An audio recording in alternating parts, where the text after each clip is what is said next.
pesantren itu adalah sistem pendidikan masjid berasrama. Nah, karena yang ditekankan adalah masjid, maka kenapa? Tidak mungkin dan tidak boleh ada korupsi di FSPP, karena nanti yang terjadi adalah negara yang pinjam uang ke pesantren.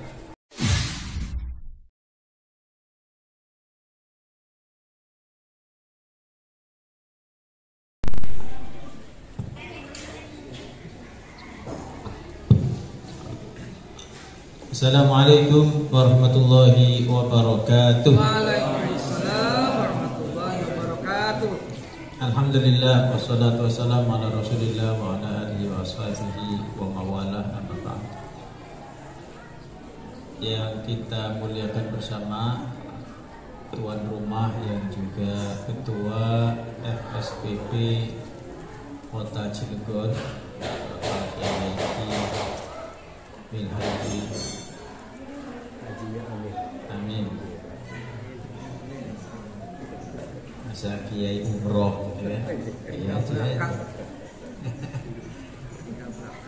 Anggota presidium yang juga hadir, alhamdulillah dua nih yang hadir ya. Anggota presidium. Alhamdulillah. Sekretaris FSPP Kota Cilegon hadir juga, alhamdulillah. Pimpinan pondok pesantren di Cilegon, adik-adik para santriwan dan santriwati pondok pesantren terpadu Nasrul Ulum, hadirin hadirat semuanya, mudah-mudahan kebersamaan kita mendapatkan rahmat dan keberkahan dari Allah Subhanahu wa taala. Alhamdulillah, pada kesempatan siang ini kita bisa berkumpul. Materinya saya sudah sampaikan sebenarnya ya, cuman nanti saya kira tadinya agak disorot begitu. Fokus. Ya. Judulnya keunggulan kompetitif pesantren membangun ekosistem pendidikan dan kebudayaan berkelanjutan. Saya ingin mengingatkan kepada kita semua tentang pesantren itu apa. Banyaklah orang membuat definisi tentang pesantren. Nah, saya mencoba untuk merangkum definisi itu dalam satu definisi yang kiranya definisi ini bisa menghimpun semua pandangan. Pesantren itu satu sistem pendidikan masjid berasrama. Jadi saya nyebutnya sistem pendidikan masjid berasrama. Kenapa saya menekankan tentang sistem pendidikan masjid berasrama?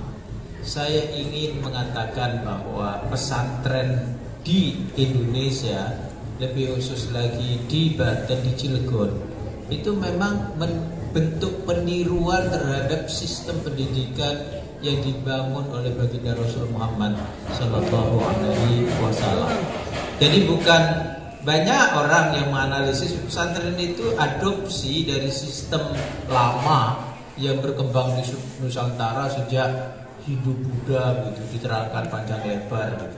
Termasuk tradisi Buddha di Cina atau tradisi Hindu di India gitu, yang datang ke Indonesia. Ya, saya ingin meyakinkan di sini bahwa pesantren itu bentuk peniruan, yang peniruan itu langsung ya dengan sistem yang dibangun oleh baginda Rasul Muhammad Sallallahu Alaihi Wasallam. Jadi saya ingin menekankan itu, makanya definisinya sistem pendidikan masjid berasrama. Nah, gitu. Saya tekankan masjidnya itu. Bapak Ibu, adik-adik para santri, Rasulullah Muhammad Sallallahu Alaihi Wasallam ketika hijrah itu dibangun masjid, dan masjid yang pertama ya, kemudian masjid berikutnya adalah Masjid Nabawi. Jadi Masjid Nabawi itu bukan masjid yang pertama, ya kan kadang-kadang kalau saking semangatnya kita menjelaskan seolah-olah Masjid Nabawi itu masjid yang pertama. Enggak, itu bukan yang pertama. Nah, di Masjid Nabawi itu baginda Rasul menyiapkan satu tempat yang disebut dengan sufa, dan sufa itu bukan tempat sholat, tapi tempat tinggal bagi para pemuda. Nah, paling jauh. Ya.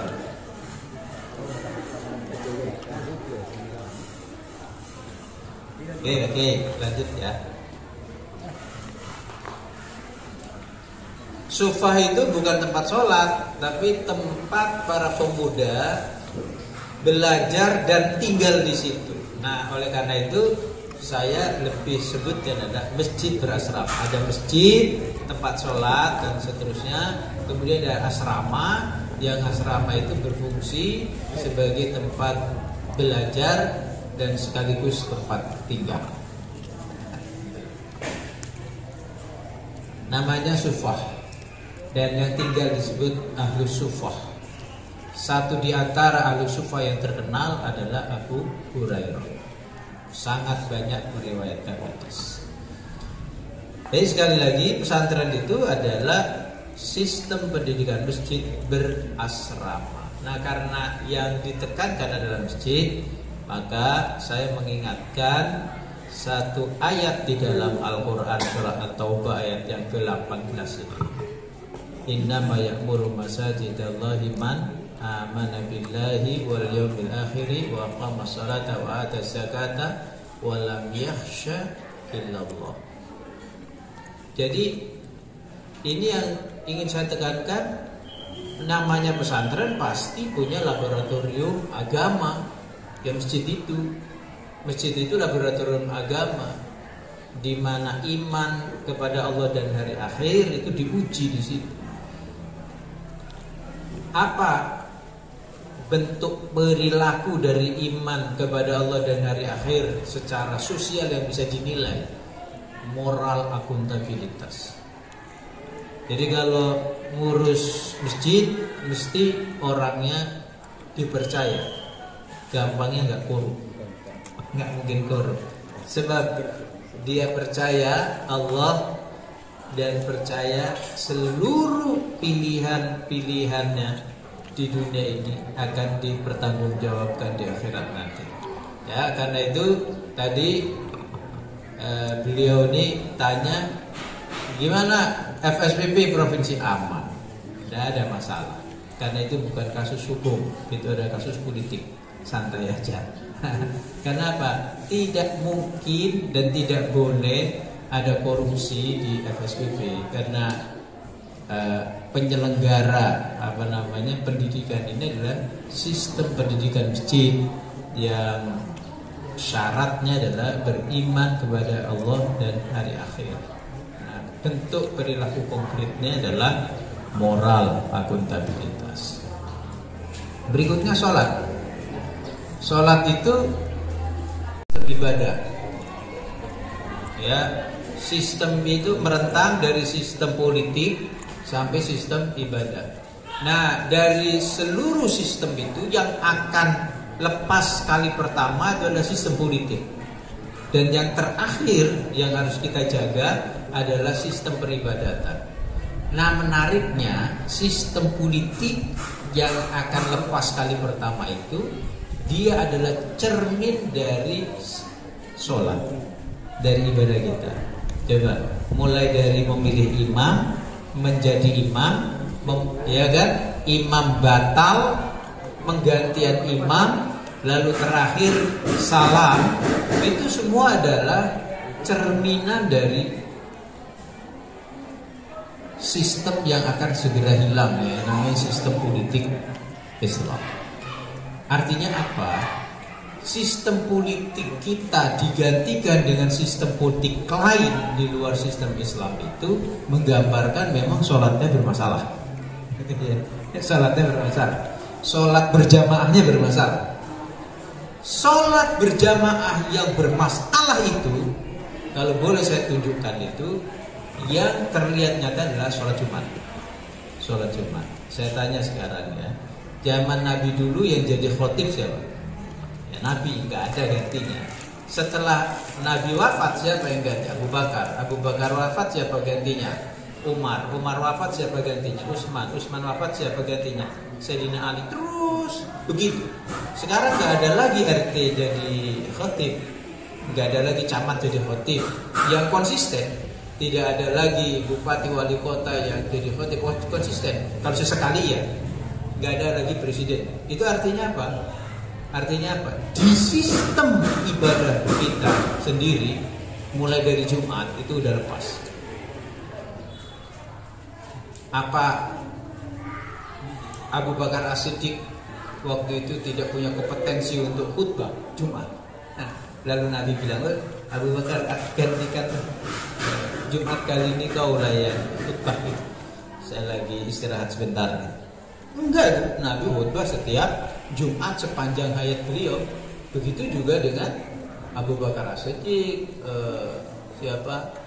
Umar bin Khattab 9 tahun nggak pernah itu diserahkan, ganti kepada yang lain untuk khutbah. Kenapa begitu?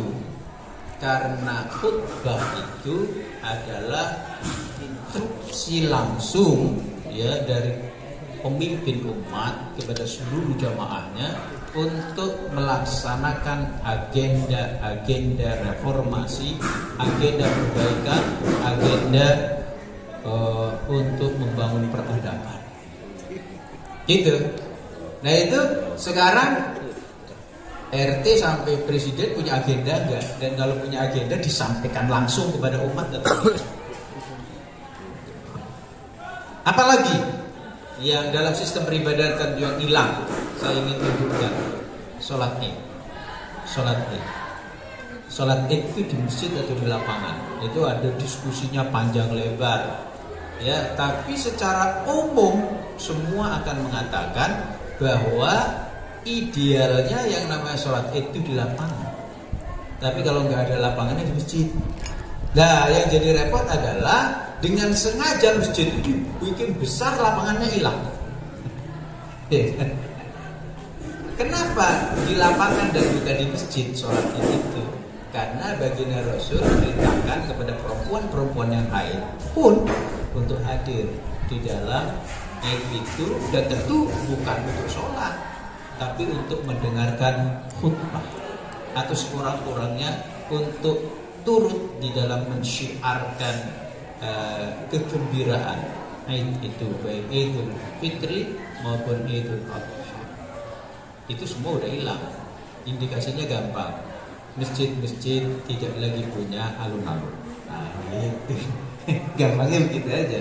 Dulu silakan lihat di Kota Gede atau di mana Banten Lama gitu, masjid depannya alun-alun. Begitu memang.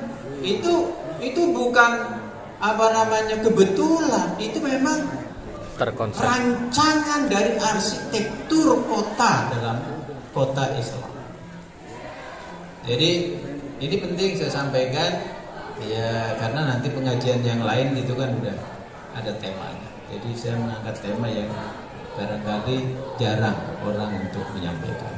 Oke, sekali lagi itu keunggulan pertama. Keunggulan pertama pesantren dari sistem pendidikan masjid berasrama. Oke, berikutnya apa lagi? Pada ayat tadi menyebut kata zakat. Menyebut kata zakat. Sekarang kalau ditanya ya, Bapak Ibu sekalian, ini adik-adik santri kalau ditanya sama orang tuanya tanya, bayar zakatnya kemana? Bayar zakatnya sholat iya bisa kelihatan, zakat belum tentu. Kenapa? Kata orang Cilegon, duit or kekeluruk. Duit or kekeluruk. Jadi begitu ditagih zakat, wih lagi udah duit PC sebulan. Tapi duit or kekeluruk. Nah ini, kalau di dalam sistem ini jalan, di sistem pesantren ini jalan, bahwa setiap orang berzakat dan zakat itu di masjid, masjidnya itu di pesantren, semua bayar zakat. Orang tua nih nanti ngomong ya adik-adik ya yang kelas 6, karena bentar lagi lulus ya, bentar lagi lulus ya, kelas 6 berarti bentar lagi lulus ya. Coba tanya, Bapak Ibu pernah nggak bayar zakat? Nanti punya inisiatif zakatnya di masjid pesantren. Kan ada panitia zakat nih misalnya. Udah bayar zakatnya di pesantren. Setahun sekali karena pakai haul. Gitu kan. Nah, dalam pandangan baru tidak harus haul setahun sekali, sebulan sekali bayar zakat dari zakat profesi. Gitu ya. Bisa dibayangkan tuh. Kalau semua transparan nih, setiap jamaah yang anaknya tinggal di pesantren ini, apalagi ditambah dengan jamaah lain yang anaknya dimanapun sekolahnya, tapi bayar zakat di sini, kira-kira apa yang terjadi? Yang akan terjadi adalah janji Allah, yamhaqullahu riba wa yurbi shadaqah. Allah akan menghancur leburkan riba dan akan menumbuh suburkan sedekah. Tapi ini harus ada yang urus, harus ada yang serius. Ya, misalnya pesantren Al-Furqan pinggir jalan kan enak. Nah, masjidnya terbuka untuk umat, tidak hanya masjid untuk internal pondok. Seluruh jamaahnya bayar zakat di situ. Nah, bisa nggak? Kayak Lukman nanti yang mempelopor. Disebut dengan kemandirian umat, kemandirian masjid, kemandirian pondok pesantren, itu akan terjadi. Tidak perlu kita. Nanti yang terjadi adalah negara yang pinjam uang ke pesantren. Nah, gitu. Contohnya Al-Azhar dengan negara Mesir. Mesir itu ngutang sama masjid Al-Azhar. Bisa begitu. Kenapa? Karena ngurus wakaf secara produktif, ya kan?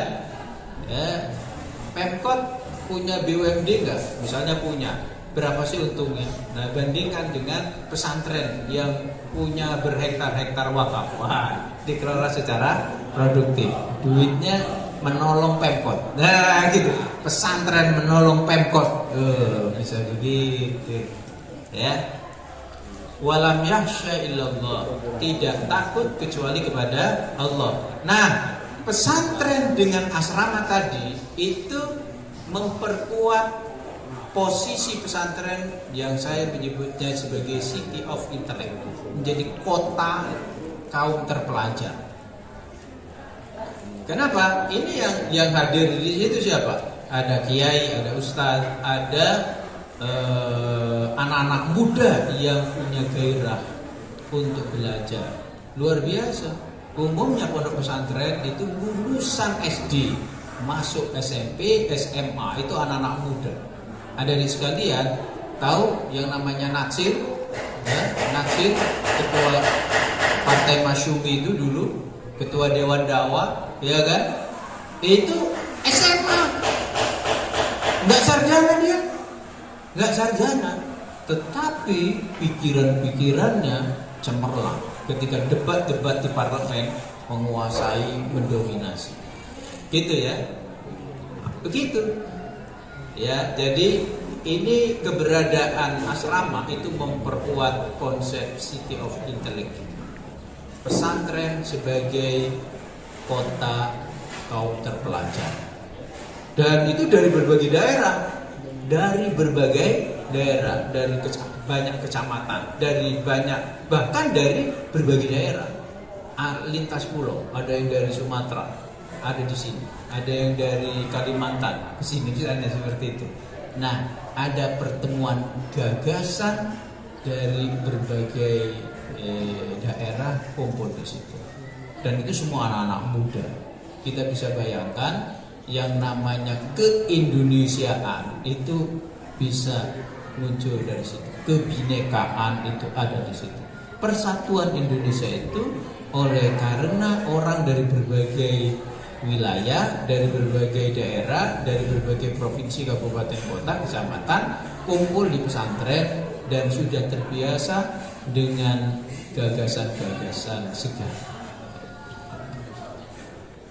Ibu bapak hadirin yang dirahmati Allah Subhanahu wa taala. Yang kedua, keunggulan pondok pesantren ya, dengan definisi yang saya buat. Jadi pesantren adalah sistem pendidikan masjid berasrama. Dilanjutkan dengan fungsi utama sebagai lembaga tafaqquh fiddin. Nah, fungsi utamanya pesantren itu sebagai lembaga tafaqquh fiddin. Nah, tentang tafaqquh fiddin ini silakan nanti ada dicek di Quran surat At-Taubah ayat yang ke-122. Dicek. Nah, tafaqquh fiddin pada surah At-Taubah 122 itu menggambarkan bahwa belajar itu adalah jihad. Belajar itu jihad. Jadi setelah turun surat At-Taubah ayat yang ke-122 itu, jihad itu dibedakan menjadi dua golongan besar.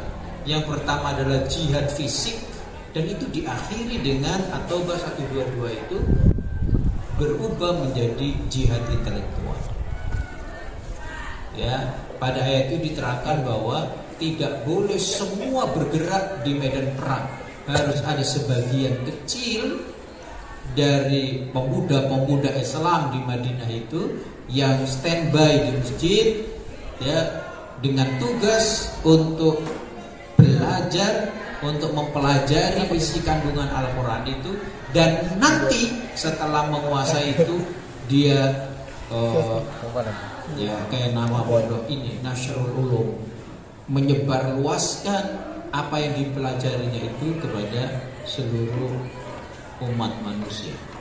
Jadi ada nanti dikirim ke Irak, ada dikirim ke Kufah, ada dikirim ke Baghdad, semua dikirim ke berbagai tempat. Adik-adik sekalian, para santri, jadi belajar itu adalah jihad. Oleh karena itu belajar membutuhkan kesungguhan. Kesungguhan itu sampai digambarkan bantal waktu ngaji itu tidur, ya. Tidur di pondok bantalnya zaman saya itu kelapa.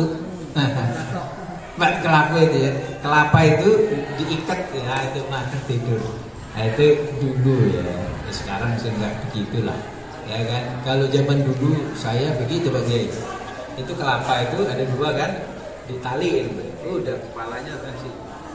Tidur tuh kayak gitu, maksudnya apa? Biar nanti kejeleduk gitu bangun, nah, baca lagi. Gitu maksudnya.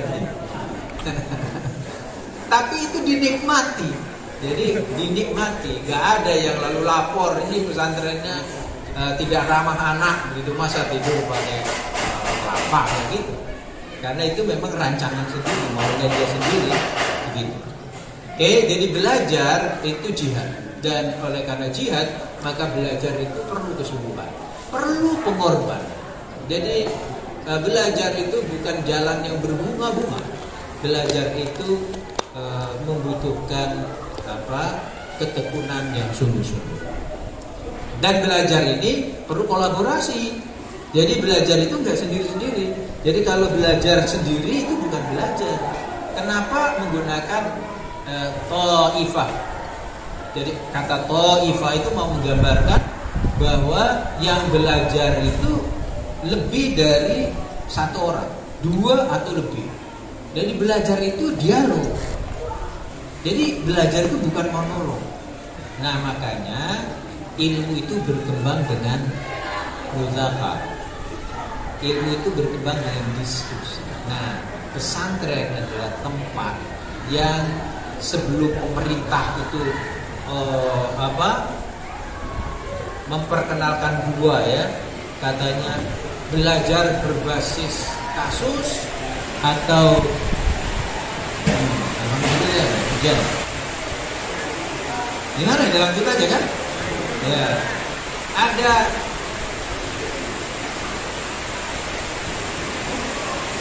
belajar berbasis masalah, ada belajar berbasis project gitu ya. Jadi sekarang pemerintah begitu ya. Lo itu kan udah dari dulu di pesantren intinya bahwa pendidikan di pondok pesantren itu usia 18 tahun lulus siap menjadi guru. Nah itu hebatnya itu ya. Bisa enggak? Kalau dulu bisa, sekarang bisa. Adik-adik sekalian, para santri, adik-adik ini di sini 6 tahun. Sama dengan yang tidak berasrama, Sanawiyah, aliyah 6 tahun. Sama atau beda? Ya beda. Kenapa? Karena yang di SMP atau sanawiyah di luar pesantren, yang SMA atau aliyah di luar pesantren 6 tahun itu belajarnya dari jam 7 sampai jam 3 udah bagus, jam 2 deh. Ya kan, pulang. Habis itu di halte, di mall, di mana-mana. Tapi kalau ada di sekalian di pondok ini belajarnya bukan dari jam 7 sampai jam 2 atau jam 3, tapi belajarnya itu full. Artinya apa? Sebenarnya adik-adik sekalian yang di pondok pesantren itu setara dengan S1. Benar nggak? Ngitungnya jangan tahun, ngitungnya jam. Jadi variabel penghitung rentang waktunya itu jangan tahun. Kalau tahun sama, ya di sanawiyah aliyah di luar pondok berapa? 6 tahun. Yang di pondok 6 tahun. Benar 6 tahun. Tapi 6 tahun di sana dengan 6 tahun di sini beda. Kalau 6 tahun di sana dari jam 7 sampai jam 3, udah di situ ke halte, tunggu angkot, ya kan? Main ke mall, ya kan? Udah. Tapi kalau ini enggak, habis itu sore belajar lagi, maghrib belajar lagi, isya belajar lagi, malam jam 4 udah bangun, subuh mulai ngaji lagi. Beda. Coba sekarang ajukan itu ya bareng-bareng ke kementerian bahwa variabel penghitungnya jangan begitu, tapi pakai jam. Kayak diklat kan pakai jam, bukan pakai hari. Ya enggak? Berapa jam? Nah, gitu. Kalau pakai jam, lulusan pesantren sama dengan S1. Apalagi S1 kuliahnya juga 4 tahun, alias 8 semester. Apa kuliah tiap hari? Kagak. Nah, seminggu paling 2 hari. Itu berapa mata kuliah? Itu. Lah di sini full. Ya kan? Coba. Ini yang harus menjadi kesadaran bersama. Visi menjadi guru. Bukan guru biasa, tapi guru bangsa. Ya, guru bangsa. Nah, apa yang harus dikuasai oleh seorang guru bangsa? Ini kita baca surat Al-Hadid ayat yang ke-25. Surat Al-Hadid, kota baja ini karena jadi kenapa ya surat Al-Hadid kota baja ya kan? Dalam surat Al-Hadid paling tidak ada 3 kata kunci ya yang harus dikuasai oleh para santri. Yang pertama adalah Alkitab, yang kedua Al-Mizan, dan yang ketiga Al-Hadid. Adik-adik sekalian, kalau mau memimpin dunia, menjadi guru dunia, itu syarat pertama, kita harus memiliki konstitusi. Kita harus memiliki pedoman hidup yang tertulis. Harus. Dan kita beruntung umat Islam ini memiliki konstitusi, memiliki sumber nilai untuk kehidupan kita yang tertulis, namanya Alkitab. Alkitab itu ya Al-Quran. Al-Quran ini ada di sekalian, biar simple. Al-Quran ini kan banyak surat. Ada berapa? 114 surat. Sekarang kuasai saja 2 surat. Kuasai aja 2 surat. Itu sudah menguasai seluruh Quran. Apa itu? Surah Al-Fatihah dan surah Al-Baqarah. Benar. Sekarang antum pada nanya tentang masalah apa saja, ketemu jawabannya di surat Al-Baqarah. Ketemu. Nah, tentang apa? Tentang akidah, tentang ibadah, tentang apa lagi? Nah, ada. Tentang ekonomi, tentang politik, tentang apa? Ada semua di situ. Tentang kursi ada. Ayat kursi ada di situ. Ya kan? Tentang spiritualitas, tentang apa ada di situ? Tentang riba, tentang apa? Tentang apa saja di situ. Tentang perkawinan, perceraian ada di situ di surat Al-Baqarah. Jadi kalau kita belajar tafsir Al-Qur'annya itu enggak usah pakai tematik gaya lama, tapi kita gabungkan saja berturut-turut dan tematik digabungkan. Kita ikuti aja urutan surah Al-Baqarah itu. Khatam itu surat Al-Baqarah, tapi nanti setiap surat dan ayat di dalam setiap ayat di surat Al-Baqarah itu kita kaitkan dengan ayat lain yang ada di surat-surat yang lain, itu udah khatam itu Quran. Wong kita belajar tafsir ahkam itu tidak semua ayat Al-Quran kok, benar nggak? Yang ada yang pakai dulu fakultas syariah, tarbiyah, yang syariah ya syariah. Itu kan ada namanya tafsir ahkam. Nah, apa itu seluruh ayat di dalam Al-Quran? Enggak. Untuk menjadi hakim pengadilan agama itu tidak harus menguasai seluruh ayat di dalam Al-Quran, hanya ayat-ayat hukum gitu. Dan ayat-ayat hukum itu sebagian besarnya ada di surat Al-Baqarah. Kuasai Alkitab, Al-Quran. Kemudian yang kedua, kuasai al-mizan. Apa itu al-mizan? Al-mizan itu artinya timbangan. Jadi kalau kita datang, ada masalah, datang ke orang hebat, orang cerdas, mohon pertimbangannya Pak Kiai. Nah, mohon pertimbangan itu tidak harus sumbernya dari Quran. Tidak harus sumbernya dari Quran. Tapi dari penalaran ilmiah. Makanya Al-Mizan itu pendamping dari Alkitab. Jadi setelah kita membaca teks yang tertulis di dalam Alkitab, Al-Quran, kita juga perlu pertimbangan-pertimbangan yang bersifat historis, antropologis, sosiologis gitu kan. Dan itu ada pada Al-Mizan, nalar. Maka seorang guru dunia selain menguasai Al-Quran, dia harus memiliki penalaran ilmiah. Ya, kalau lebih jauh kita sebut, dia harus memiliki kemampuan berfilsafat. Dan itu makanan pokoknya orang-orang pondok. Belajar sulam ngapain? Ya kan? Belajar sulam. Idhahul mubham, syarahnya sulam ya. Gitu. Itu pelajaran di mana? Sanawiyah Aliyah. Oke. Aliyah. Idhahul mubham. Aliyah. Usulul fikih. Yang ngebuang menteri siapa? Ada. Menteri Dewek. Nah, itu perasaan saya dulu. Itu belajar. Kenapa? Karena itu adalah bekal untuk menjadi guru bangsa. Jadi guru bangsa selain menguasai ilmu-ilmu Al-Quran, dia harus menguasai penalaran ilmiah. Dan itu menjadi makanan wajib di pondok pesantren. Salah satu kitabnya adalah Idhahul Mubham. Ya. Nah ini yang ketiga, Al-Hadid. Al-Hadid. Jadi kalau kita mau memimpin dunia, sudah disampaikan Quran, sudah disampaikan logika, masih ngeyel bawa golok. Itu deh. Cilegon begini gayanya. Ya. Kita udah ngadep nih, baik-baik. Diterangkan ini Qurannya begini, hadisnya begini, tolong tinggalkan ya. Dia nangkel, oke, kalau begitu kita pakai penalaran, pendekatan hukum, ya kan? Masih nangkel juga bawa golok. Surat Al-Hadid itu surat golok itu. Nah, tentu saja golok di sini harus dimaknai lebih luas yang disebut dengan teknologi. Bagaimana Nabi Daud alaihissalam, bagaimana Nabi Sulaiman alaihissalam bisa memimpin Yerusalem? Itu oleh karena Allah anugerahkan kepada Nabi Daud kemampuan untuk membuat alat-alat utama persenjataan.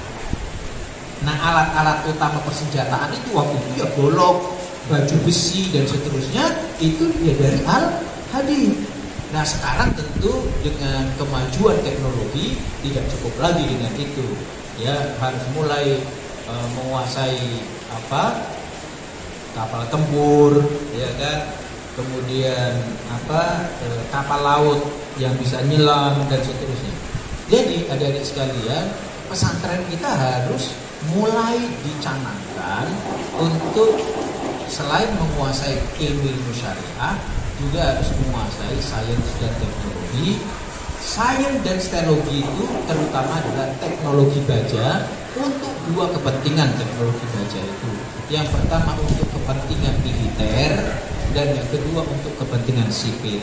Apa itu untuk kepentingan sipil? Yang nyangkul memang berapa? Kan teknologi baja juga. Nah, nyangkul, ya, gergaji dan seterusnya. Siapa yang menguasai teknologi baja itu, dia akan memimpin dunia. Nah, sekarang yang menguasai bajanya Korea. Maka Korea yang menguasai dunia. Misalnya mobil dari Honda menjadi Hyundai, gitu kan? Itu artinya dari Jepang udah pindah ke Korea. Ya, Sharp menjadi Samsung, gitu kan? Itu sudah. Ya, Sharp jadi LG, gitu. Nah, sekarang bagaimana dengan Indonesianya? Bagaimana dengan kitanya nih Pak Sekjen Taufik? Gimana ya? Hah? Gitu kan? Gitu. Jadi jangan sampai industri baja terbesar di Asia Tenggara ada di kota Cilegon, tapi yang berkuasa Korea atau Cina. Gitu.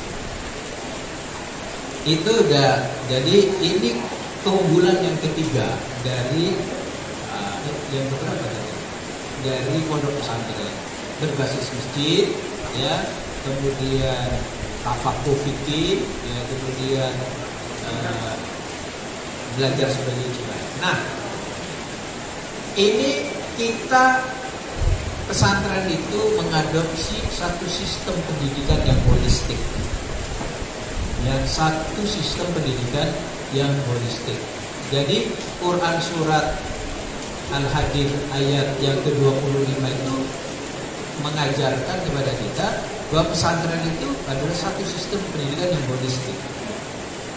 Tapi begini, memang dulu kan sederhana, holistiknya itu dulu sederhana. Ngaji kitab, oke, jadi jawara, oke. Ngaji kitab, jadi kiai, jadi ustadz, oke. Bawa golok, jadi jawara, oke. Mimpin pemerintahan, jadi bupati, siap, gitu. Bisa begitu ya? Jadi lulusan pondok pesantren, jadi kiai siap, jadi bupati bisa, jadi jawara bawa golok bisa. Itu kan gambaran dulu. Sekarang gambaran baru bisa dikatakan jadi intelektual oke, ya kan? Jadi birokrat oke, jadi teknokrat oke. Gitu. Jadi golok jawara diubah, dikembangkan menjadi sains dan teknologi yang lebih luas. Baik, yang terakhir pada pengajian kali ini udah jam 3, sebentar lagi asar. Jam 3 ya? Sampai jam 3 berapa? Nah, yang terakhir ini, bagaimana kita membangun ekosistem? Membangun ekosistem. Saya masih ingat ketika di pondok dulu kita, yang penting sanad keilmuan jelas. Sanad keilmuan jelas. Jadi ngaji kitab itu jelas, siapa gurunya itu jelas. Beda dengan kalau ngaji di YouTube, itu gurunya tidak jelas. Meskipun sudah disebutkan ada nama ustadznya di situ, tetapi ketika mengkonfirmasi ini kan tidak sederhana. Jadi harus terkonfirmasi. Ketika santri ngomong apa berdasarkan ilmu dari gurunya, begitu nggak jelas dia bisa konfirmasi ke gurunya. Sanad keilmuannya harus jelas. Jadi oleh karena itu ketika berpendapat itu jelas referensinya. Jelas referensinya. Karena jelas referensinya, nggak akan itu tertarik kepada radikalis, tidak juga akan tertarik ke liberalis. Lurus. Gitu. Karena sanad keilmuannya jelas. Itu yang pertama. Yang kedua, di kita ini bersyukur ya di Cilegon ini bersyukur kita di Cilegon ini. Di Banten lebih luas bersyukur kita. Kenapa? Karena kita dikasih contoh bahwa guru-guru kita mengajarkan ilmu itu bukan hanya verbal lisan gini, ditulis. Ya, Syekh Nawawi Al-Batani ditulis. Ya, kita belajar misalnya di Al-Jawharatun Naqiyah, ya, di Kiai Milha ini saya lihat masih ada itu kitab Tauhid. Nah, itu misalnya contoh ya kan, kitab Tauhid ditulis. Jadi adik-adik sekalian, nanti generasi muda ini bukan hanya menerima ilmu melalui proses belajar, tapi juga ya ya ini nama pondok ini Nasrul Ulum, membagi ilmu itu dengan cara ditulis. Jadi nanti adik-adik yang kelas 6 ini ada tugas menulis nggak? Ada tugas menulis. Saya ingat itu dulu saya di Al-Khairiyah sama beliau nih di Al-Khairiyah di Tegal Buntu ini, ya kan? Itu ada tugas menulis ya, bikin paper ya. Bikin paper, halamannya juga minimal 60. Oh kayak skripsi aja. Dia bikin makalah, itu minimal 60. Dan masih ingat saya menulis tentang zakat. Waktu itu tentang zakat. Makanya sampai hari ini juga rupanya ke bawah-bawah itu gara-gara dari pondoknya tugas papernya tentang zakat. Jadi bagaimana zakat itu mensejahterakan. Dan bagaimana dengan zakat aja nggak pakai yang lain-lain. Umar bin Abdul Aziz mensejahterakan seluruh warga negaranya, termasuk yang tidak beragama Islam, kan begitu. Sampai sulit ketemu orang miskin itu.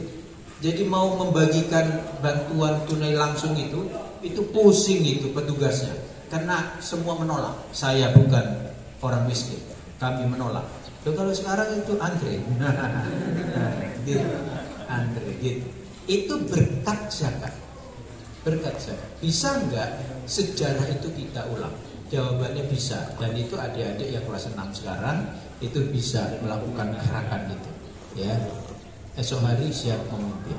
Oke, jadi selain belajar harus menulis. Dan ini bagian dari kontribusi kita untuk memajukan peradaban ilmu. Ya. Apalagi yang bisa dilakukan? Ini menarik ya. Pondok-pondok pesantren itu punya kekhasan. Jadi kita pondok pesantren tidak pondok pesantren generik.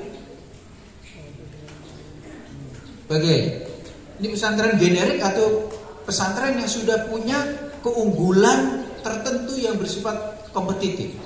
Jadi pesantren, saya ambil contoh misalnya, mau belajar apa? Mau belajar ilmu nahu, ilmu sorof. Oh iya udah, itu ada kiainya khusus. Gitu. Mau belajar apa? Mau belajar tafsir. Di sana. Mau belajar falak. Di sana gitu loh. Pesantren itu tidak pesantren generik yang menawarkan obat generik umum, pengetahuan umum, enggak. Tapi memang di pesantren itu ada ciri khas, ada keunggulan yang orang dari pesantren manapun datang ke situ di bulan Ramadan ngaji khusus untuk bab itu. Dan nanti kalau mau ngaji yang lain datang ke pesantren yang lain. Jadi nantinya alumni pondok pesantren itu multiple degree. Jadi nanti lulusan pondok pesantren mana? Oh banyak, 6 tahun meskipun meskipun pokoknya di Nasrul Ulum, tapi saya juga belajar untuk ilmu falak di pesantren yang satu lagi, untuk tafsir di pesantren yang lain lagi, untuk Ibnu Akil di pesantren lain lagi. Kalau pulang ke Nasrul Ulum, tapi keilmuannya menjadi beragam, ya, dengan kolaborasi konsorsium pondok pesantren. Waktu dulu nggak ada istilah konsorsium, nggak ada istilah konsorsium. Tapi pada intinya santri dari sini bisa dikirim ke pesantren sana untuk belajar Ibnu Akil, karena keahlian di sini misalnya dalam bidang yang lain. Nah nanti yang dari sana datang ke sini untuk mendapatkan. Itu yang terjadi di pondok-pondok pesantren kita dahulu di Cilegon ini. Ya. Jadi kalau saya boleh nyebut, memang ada Cibeber, ada di sini Tegal Bunder, Karangtengah, kemudian ada di Citangkil dan ada di Lijajar. Sana Lijajar Malroe, Al-Hashimiyah itu sekarang ya namanya. Gitu, jadi itu porosnya di situ. Porosnya dari situ. Ada di Cibeber, ada Tegal Bunder, Karangtengah, Citangkil, kemudian Lijajar. Masing-masing itu memiliki ciri khasnya sendiri. Yang generik ya suka-suka, tapi begitu mau mendapatkan keunggulan dalam bidang tertentu, saya ke sana. Mondoknya di sini tapi belajar di sana. Gitu. Sehingga sama sekarang yang namanya MPKM di universitas yang Mas Menteri Nadiem itu begitu. Jadi mahasiswa Untirta kuliahnya di mana? Di ITB. Mahasiswa Untirta, tapi kuliahnya di ITB. Berapa SKS? 23 SKS. Mahasiswa Gorontalo kuliahnya di Untirta. Berapa SKS? 23 SKS. Dan seterusnya. Apa yang dilakukan Mas Menteri itu sebagai sesuatu yang baru. Tapi bagi saya enggak. Kenapa? Karena dulu di pesantren-pesantren kita di Cirebon sudah begitu. Sudah begitu. Hanya kata Pak Kiai tadi dibuang sendiri. Ini gimana? Kenapa lalu dibuang sendiri itu? Terbuang sendiri. Nah, disinilah kesempatan ini saya mengingatkan kembali kepada para kiai untuk praktek-praktek terbaik pendidikan pondok pesantren ini tolonglah jangan ditinggalkan apalagi dibuang. Kenapa? Karena di tempat lain justru ini diambil sebagai sesuatu yang dianggap sangat baik. Ya. Nah, ada lagi pertukaran keluarga. Oh, itu besanan. Gitu. Besanan itu juga ya. Itu juga menjadi sesuatu ya. Besanan. Ini genealogi intelektualnya itu seperti itu.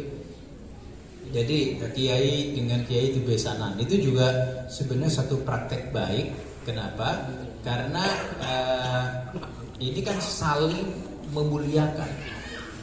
Jadi nanti antar pondok pesantren itu saling memuliakan. Karena satu dengan yang lain itu bersaudara. Nah, gitu. Ya. Cuma mah agak repot sekarang gitu ya. Kalau dulu juga kalau Pak Kiainya wafat itu bunyinya bisa kawin sama Kiai sebelah gitu bisa. Nah, zaman dulu ya. Zaman dulu kayak gitu ya. Nah, itu sebenarnya praktek baik dalam pengertian membangun satu ekosistem pendidikan dan ekosistem kebudayaan. Yang terakhir terkait dengan membangun ekosistem kebudayaan ini Nasrul Ulum ini termasuk juga yang baik karena kelas 6 itu ada kewajiban pengabdian masyarakat. Ada paling tidak pilihan ya. Jadi bagi yang berkenan untuk melakukan pengabdian masyarakat. Dan pengabdian masyarakat itu berarti membuka bukan hanya pengalaman bagi santri senior, tapi juga ini bermanfaat bagi masyarakat. Saya menyebutnya pesantren bukan hanya mercusuar, tapi juga menara air yang memberi kesejukan bagi warga sekitarnya. Dan warga sekitarnya itu bukan hanya misalnya di Purwakarta, tapi di mana-mana. Ya, jadi mercusuar sekaligus menara air. Inilah yang bisa disampaikan pada kesempatan siang kali ini. Kita biasa ngobrol aja lanjutannya. Terima kasih. Assalamualaikum warahmatullahi wabarakatuh.